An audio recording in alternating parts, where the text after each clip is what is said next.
തമിഴ്നാട്ടിലെ ഭരണപ്രതിസന്ധിക്ക് വിരാമമിട്ട് എടപ്പാടി കെ പളനിസ്വാമിയുടെ നേതൃത്വത്തിലുള്ള 31 അംഗ മന്ത്രിസഭ സത്യപ്രതിജ്ഞ ചെയ്ത് അധികാരമേറ്റു. 15 ദിവസത്തിനകം മന്ത്രിസഭ ഭൂരിപക്ഷം തെളിയിക്കണം. അതേസമയം ധർമ്മസമരം തുടരുമെന്ന് ഒ പനീർശെൽവം വ്യക്തമാക്കി. ഭൂരിപക്ഷം തെളിയിക്കാൻ 15 ദിവസത്തെ സമയം അനുവദിച്ചത് ചോദ്യം ചെയ്ത് DMK നേതാവ് സ്റ്റാലിൻ രംഗത്തെത്തി. നാളെ പളനിസ്വാമിയും മന്ത്രിമാരും ജയിലിലെത്തി ശശികലയെ കാണും.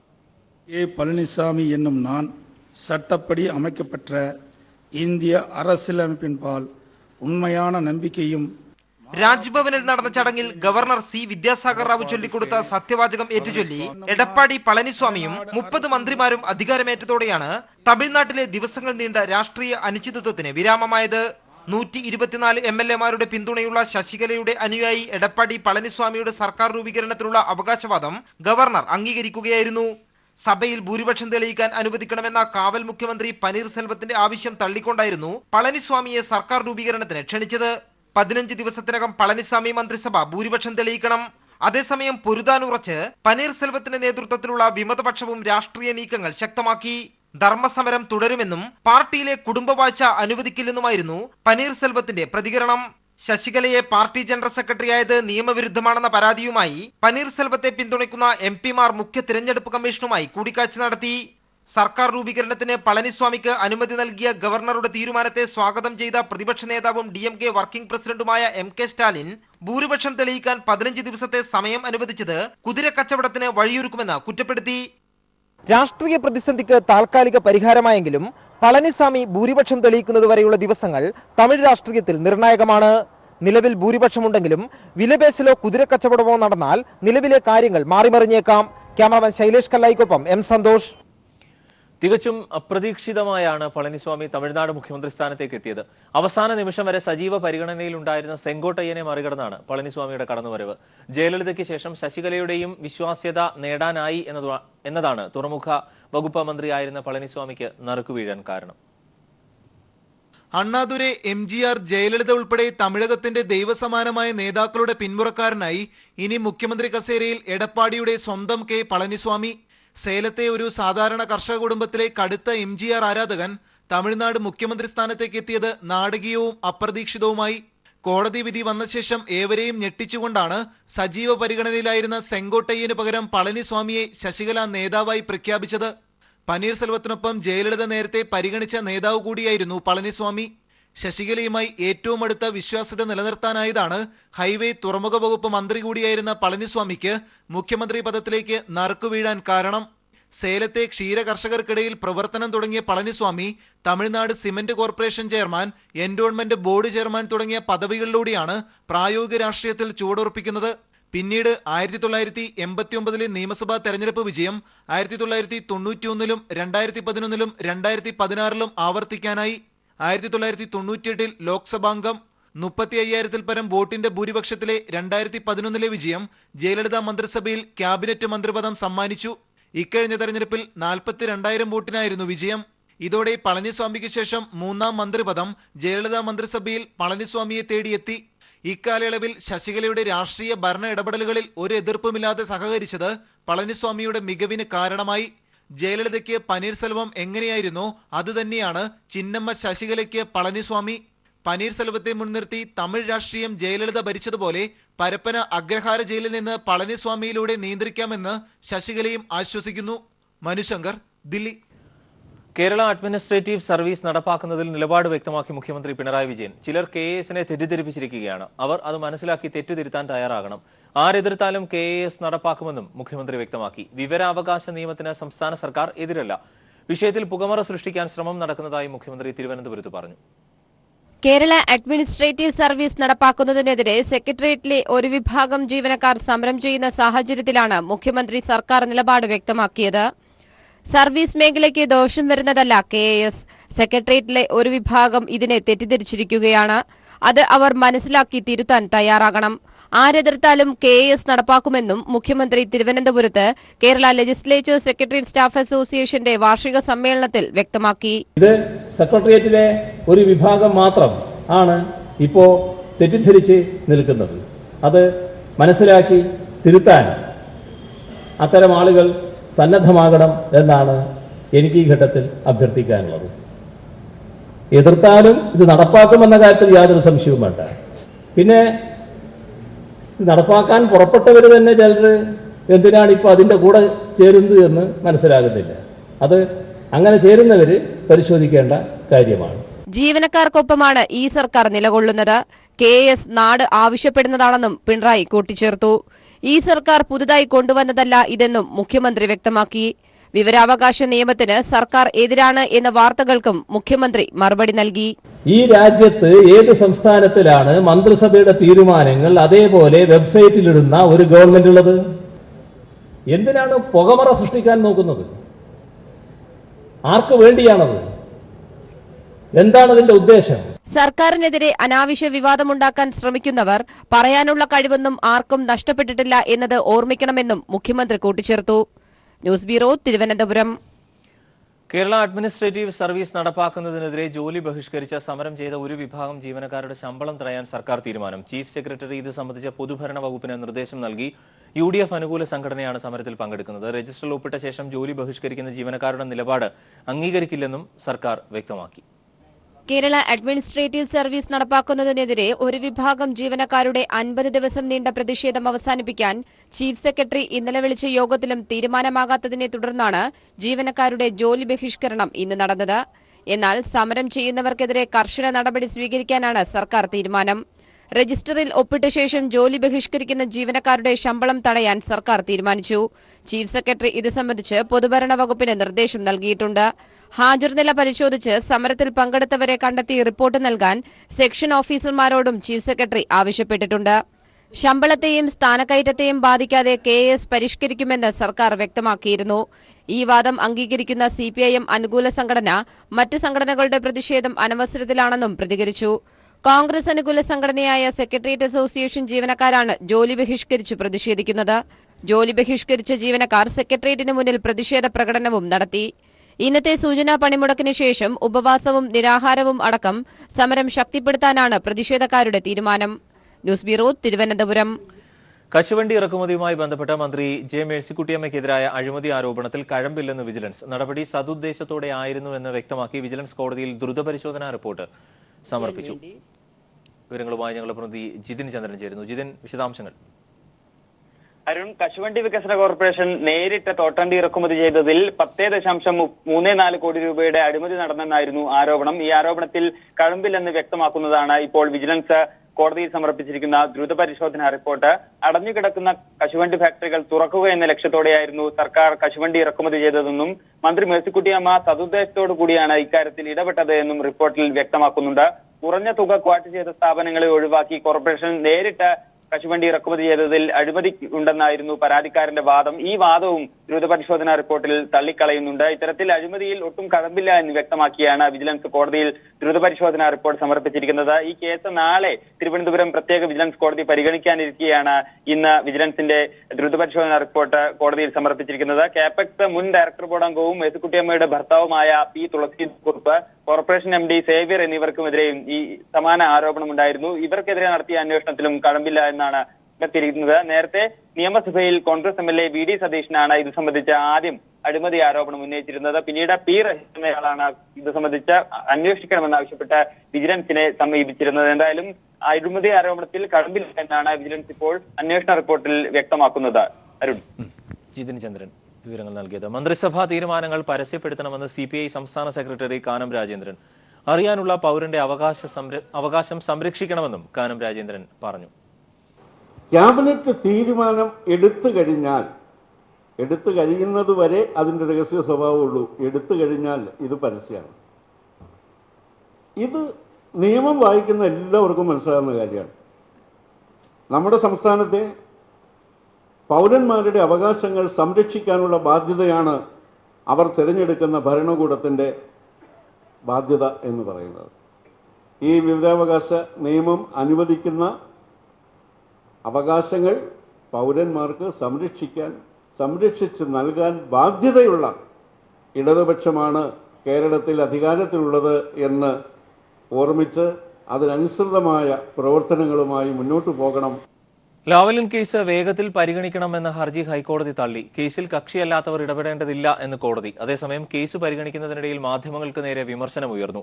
കേസ് കേൾക്കുന്നതിന് കോടതിക്ക് നടപടിക്രമങ്ങളുണ്ട് എന്നും അത് മാധ്യമങ്ങളെ ബോധ്യപ്പെടുത്തേണ്ട കാര്യമില്ലെന്നും കോടതി വ്യക്തമാക്കി. ലാവ്ലിൻ കേസിൽ CBI ഒത്തുകളിക്കുന്നു എന്ന വിമർശനത്തോടെ കഴിഞ്ഞ ദിവസം ഒരു മലയാള ചാനൽ നടത്തിയ ചർച്ചയ്ക്കെതിരെ രൂക്ഷമായ വിമർശനമാണ് ഹൈക്കോടതി നടത്തിയത്. കേസ് നടത്തിപ്പ് ബോധപൂർവം വൈകിപ്പിക്കുന്നു തുടങ്ങിയ ചാനൽ ചർച്ചയിലെ പരാമർശങ്ങളെയാണ് കോടതി വിമർശിച്ചത്. കേസ് കേൾക്കുന്നതിന് കോടതിക്ക് നടപടിക്രമങ്ങളുണ്ടെന്ന് ജസ്റ്റിസ് P. ഉബൈദ് വ്യക്തമാക്കി. അത് മാധ്യമങ്ങളെ ബോധ്യപ്പെടുത്തേണ്ട കാര്യമില്ല. കോടതി നടപടിക്രമങ്ങൾ യാന്ത്രികമല്ലെന്നും ഹൈക്കോടതി പറഞ്ഞു. ചാനൽ ചർച്ചകളിലല്ല കോടതിയുടെ നടപടിക്രമങ്ങൾ തീരുമാനിക്കുന്നത്. കോടതി നടപടി ചാനലുകൾ നിർദ്ദേശിക്കേണ്ടതില്ലെന്നും കോടതി പറഞ്ഞു. ഇതിനിടെ ലാവ്ലിൻ ഹർജി വേഗത്തിലാക്കണമെന്നാവശ്യപ്പെട്ട് സമർപ്പിച്ച ഹർജിയും കോടതി തള്ളി. മാധ്യമപ്രവർത്തകനായ MR അജയൻ സമർപ്പിച്ച ഹർജിയാണ് കോടതി തള്ളിയത്. കേസിൽ കക്ഷിയല്ലാത്തവർക്ക് ഇടപെടാനാവില്ലെന്ന് ഹർജി തള്ളിക്കൊണ്ട് കോടതി വ്യക്തമാക്കി. ലാവ്ലിൻ കേസിൽ CBI സമർപ്പിച്ച പുനഃപരിശോധനാ ഹർജി പരിഗണിക്കുന്നത് അടുത്ത മാസം 9 മാറ്റി. News bureau, Kochi. Pampady Nehru college vice പ്രിൻസിപ്പലിന്റെ മുറിയിൽ നിന്നും രക്തക്കറ കണ്ടെത്തി. ഇന്ന് നടത്തിയ ഫോറൻസിക് പരിശോധനയിലാണ് മുറിയിൽ നിന്നും രക്തക്കറ കണ്ടെത്തിയത്. ജിഷ്ണുവിനെ ഈ മുറിയിൽ വെച്ച് മർദ്ദനമേറ്റതായും കണ്ടെത്തിയിട്ടുണ്ട്. വിവരങ്ങളുമായി ദിൽജിത്ത് CG ചേരുന്നു, ഞങ്ങളുടെ പ്രതിനിധി. ദിൽജിത്ത്, ഈ ജിഷ്ണുവിന്റെ ബ്ലഡ് ഗ്രൂപ്പ് തന്നെയാണ് ഇത് എന്ന് ഫോറൻസിക് റിപ്പോർട്ടിലുണ്ടോ, അല്ലെങ്കിൽ പരിശോധനയിൽ വ്യക്തമാണോ? അരുൺ, അത്തരത്തിലൊരു ഫോറൻസിക് പരിശോധന നടന്നതായിട്ടുള്ള വിവരങ്ങൾ നമുക്ക് ലഭിക്കുന്നില്ല. ഏതായാലും ഇപ്പോൾ ഇന്ന് കോളേജ് ചെയർമാൻ P. കൃഷ്ണദാസിന് ഹൈക്കോടതിയിൽ നിന്ന് ഒരു ജാമ്യാപേക്ഷ നൽകിയിരുന്നു. ഈ ജാമ്യാപേക്ഷ പരിഗണിച്ചുകൊണ്ട് 5 ദിവസത്തേക്ക് ചെയർമാനെ അറസ്റ്റ് ചെയ്യരുത് എന്നതടക്കമുള്ള ഒരു ഉത്തരവ് ഹൈക്കോടതിയുടെ ഭാഗത്ത് നിന്ന് ഉണ്ടായിരുന്നു. ഈ ഒരു സാഹചര്യത്തിലാണ് തെളിവുകൾ നശിപ്പിക്കപ്പെട്ടേക്കാം എന്നൊരു നിഗമനത്തിൽ അന്വേഷണ സംഘം കോളേജിൽ പരിശോധന നടത്തിയതായിട്ടാണ് വിവരം.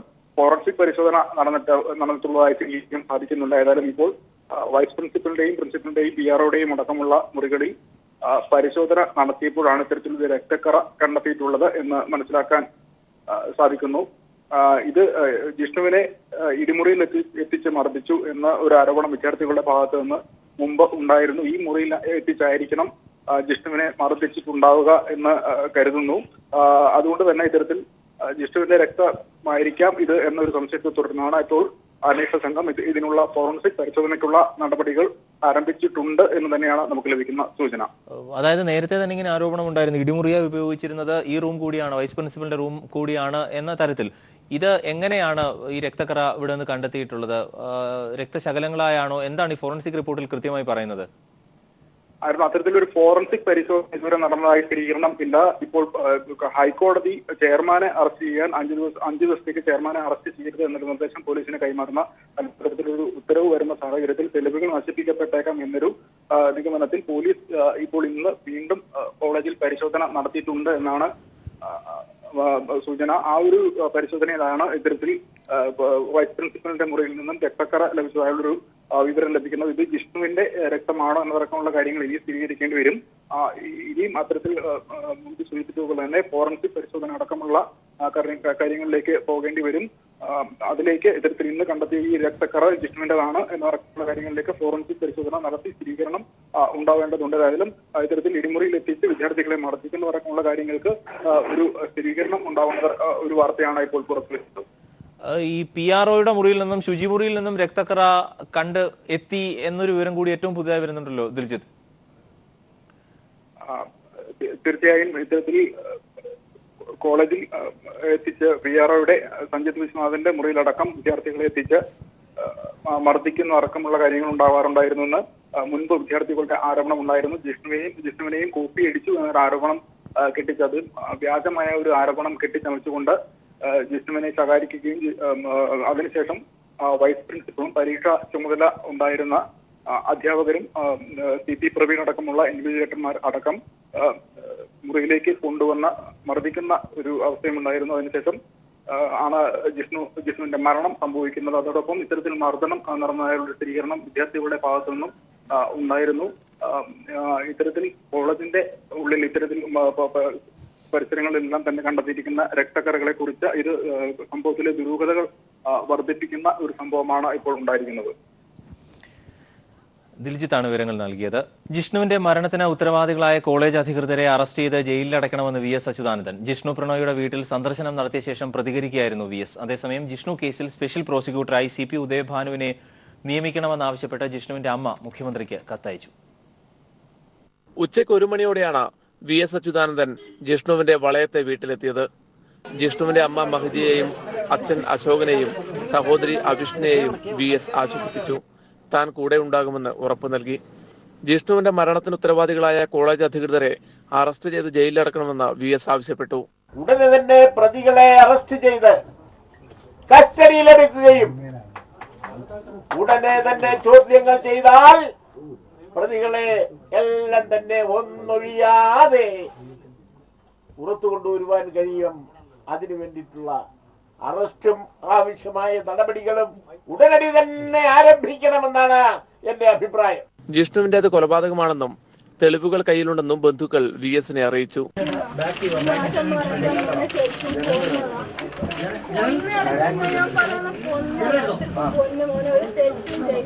ജിഷ്ണു കേസിൽ സ്പെഷ്യൽ പ്രോസിക്യൂട്ടറായി അഡ്വക്കേറ്റ് CP ഉദയഭാനുവിനെ നിയമിക്കണമെന്നാവശ്യപ്പെട്ട് അമ്മ മഹിജ മുഖ്യമന്ത്രി പിണറായി വിജയനും VSനും കത്തു നൽകി.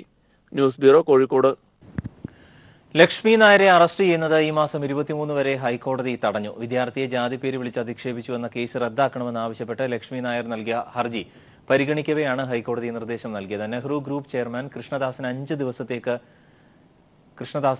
ദിവസത്തേക്ക് അറസ്റ്റ് ചെയ്യരുത് എന്നും ഹൈക്കോടതി വ്യക്തമാക്കി. ആരോഗ്യരംഗത്ത് സമഗ്രമായ മാറ്റങ്ങൾ ലക്ഷ്യമിടുന്ന ആർദ്രം ദൗത്യം എന്ന രോഗി സൗഹൃദ ആശുപത്രി സംരംഭത്തിന് തുടക്കമായി.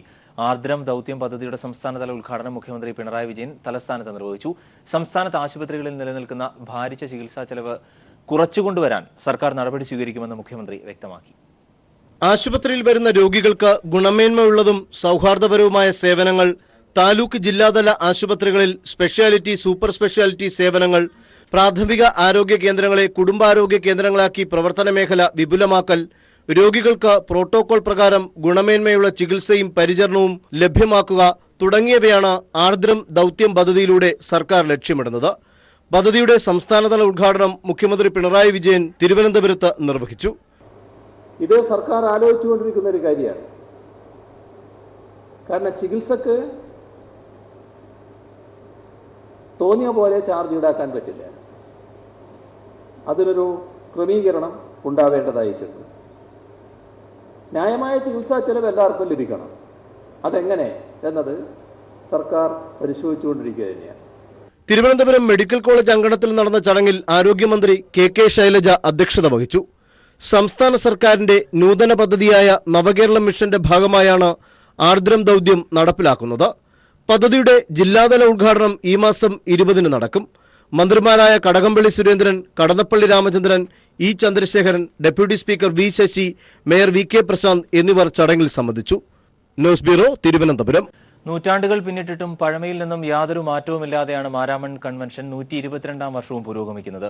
പഴയ ഓലപ്പുരയും രാത്രി പ്രാർത്ഥനയിലെ സ്ത്രീ പ്രവേശന നിരോധനവുമെല്ലാം മാരാമൺ കൺവെൻഷൻ ഇപ്പോഴും പിന്തുടരുന്ന ചരിത്രത്തിന്റെ ഭാഗമാണ്.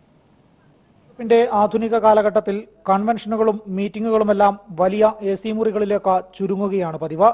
എന്നാൽ മാരാമൺ കൺവെൻഷൻ പാരമ്പര്യത്തിലും വിശ്വാസത്തിലും അധിഷ്ഠിതമായി അതിനുമപ്പുറത്തേക്ക് ചരിത്രത്തിന്റെ ചുവട് പിടിച്ചു മാത്രമാണ് പുരോഗമിക്കുന്നത്. നൂറ്റാണ്ടുകൾക്ക് മുമ്പ് ആദ്യ കൺവെൻഷൻ പമ്പാ നദിക്കരയിലെ ചെറിയ പ്രാർത്ഥനയായി ആരംഭിച്ചപ്പോൾ അതെങ്ങനെയായിരുന്നു, അതിൽ വലിയ മാറ്റമൊന്നും വരുത്താൻ ഇപ്പോഴും സഭ തയ്യാറാകാത്തതും അതുകൊണ്ട് തന്നെയാണ്. രാത്രിയിലെ പ്രാർത്ഥനയ്ക്ക് ഇത്തവണ സ്ത്രീകളെ പ്രവേശിപ്പിക്കണമെന്നാവശ്യപ്പെട്ട് പ്രമേയം വന്നപ്പോഴും സഭ അത് ചർച്ചയ്ക്ക് പോലും എടുക്കാതെ തള്ളിക്കളഞ്ഞതും അതുകൊണ്ട് തന്നെ. മാരാമൺ കൺവെൻഷന്റെ ചരിത്രത്തിന് മാറ്റം വരുത്താൻ സഭയൊരിക്കലും താല്പര്യപ്പെടുന്നില്ലെന്നും ആരെയും അതിന് അനുവദിക്കില്ലെന്നും സഭാ അധ്യക്ഷൻ തന്നെ നേരത്തെ വ്യക്തമാക്കിയിട്ടുണ്ട്. ചരിത്രം മാറ്റി എഴുതരുത്. അങ്ങനെ സഭയുടെ കൺവെൻഷനാണിത്. ഒരു അംഗീകൃത സ്ഥാപനയുടെ കമ്മിറ്റികളുടെ തീരുമാനപ്രകാരം ഇതിന്റെ നടത്തിപ്പുകൾ മാറ്റാൻ അവകാശവുമില്ല, അധികാരവുമില്ല, സാധ്യവുമല്ല. വേനൽക്കാലത്തെ കടുത്ത ചൂടിനെ പ്രതിരോധിക്കുക മാരാമൺ കൺവെൻഷൻ നേരിട്ട വലിയ വെല്ലുവിളിയായിരുന്നു. പമ്പാ നദിക്കരയിലെ ചുട്ടുപൊള്ളുന്ന മണൽപ്പരപ്പിൽ വിശ്വാസത്തിന്റെ വലിയ കൂട്ടായ്മക്ക് തണലേകുന്നത് ഓല കൊണ്ടുണ്ടാക്കിയ ഈ പന്തലാണ്. ലക്ഷക്കണക്കിന് തെങ്ങോലകൾ കൊണ്ടുണ്ടാക്കിയ വലിയ പന്തലാണ് ഇവർക്ക് ചൂടിനെ പ്രതിരോധിക്കാനുള്ള ഏക ആശ്രയവും. വിവിധ പള്ളികൾക്കായിരുന്നു കൺവെൻഷന്റെ വലിയ പന്തൽ നിർമ്മിക്കാൻ ചുമതലകൾ നൽകിയിരുന്നത്. ഇതോടൊപ്പം തന്നെയുള്ള വിവിധ ഭദ്രാസനങ്ങൾക്കായുള്ള സ്റ്റാളുകൾ നിർമ്മിച്ചതും തെങ്ങോലകൾ ഉപയോഗിച്ച് തന്നെയാണ്. മരാമൺ കൺവെൻഷൻ ആവശ്യമായ കുടിവെള്ളം നൽകുന്നത് സംസ്ഥാന ജലവിഭവ വകുപ്പാണ്. കുടിവെള്ളത്തിനായി നിരവധി RO കുടിവെള്ള പൈപ്പുകളാണ് വിവിധ ഇടങ്ങളിലായി സ്ഥാപിച്ചിരിക്കുന്നത്. മരാമണിൽ നിന്നും ബിജേഷ് നടുവിൽ.